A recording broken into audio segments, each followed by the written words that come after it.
Okay, so we have another vocabulary class. Oh, I think I've just walked through a spider's web. You get a lot of spiders in this shed, which is appropriate because we're doing animals and plants, and spiders are indeed a type of creature.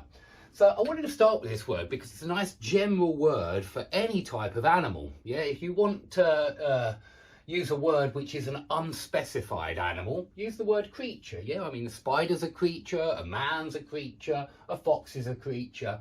And so it's a nice general word for unspecified animal, just like Tom, Dick and Harry is unspecified person. So don't forget that one. So we can talk about magical creatures, mythical creatures, you know, those beasts from ancient Greece, for example, the kraken or whatever. That's a mythical creature. Yeah, that's a mythical creature. Magical creatures are perhaps elves, goblins. Yeah, elf, goblin. There are lots of magical creatures, aren't there, really? They're the kind of creatures that you meet when you're playing Dungeons and Dragons, that kind of thing. And you certainly meet these magical creatures in Harry Potter as well. Yeah, I think there were centaurs, the half man, half horse.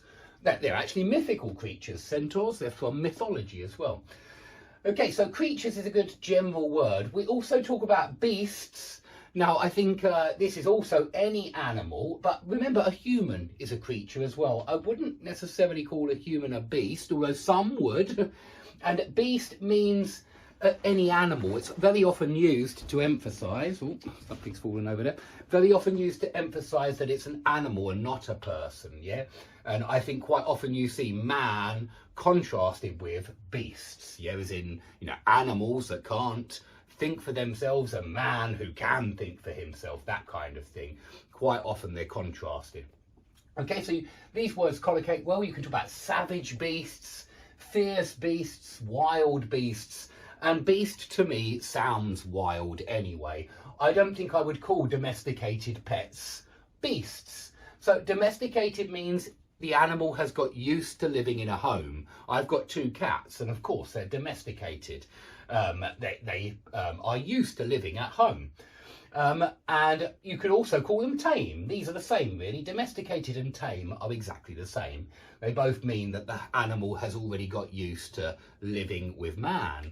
And of course, there are lots of different domesticated pets, tame pets. Yeah, anything that lives in the house with people, cats and dogs are the most obvious tame pets, domesticated pets. Now, this word docile, you can use this actually about people.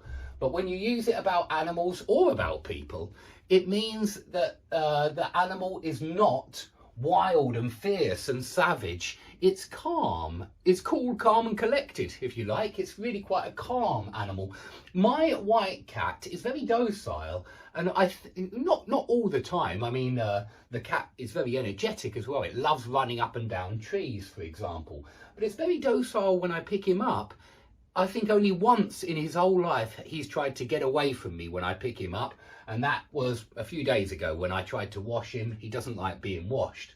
But most of the time he's very docile, he doesn't bite, he doesn't scratch, whereas my other cat is a savage beast and will certainly bite and scratch you if you try to pick her up, and so I never do.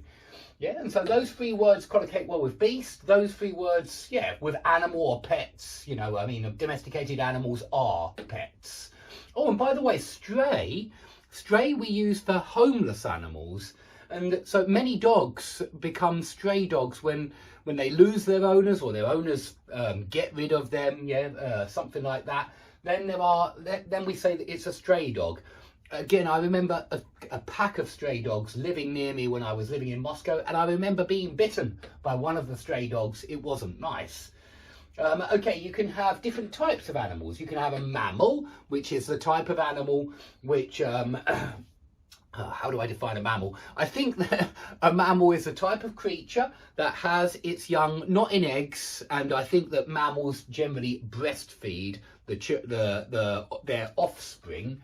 Remember some of these excellent words. Offspring means children, yeah, but, well, children only means humans, yeah, but offspring could be animal children, yeah, because I would never say that cat has had children. Certainly not. That cat has had kittens, and the kittens are called offspring. So remember, kitten is a small cat.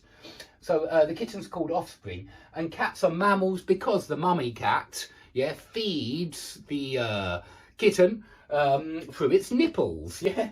And so mammals always, I think they always give milk to their young. I think that's the definition of mammals. I think, I'm not sure, I'm not a biologist.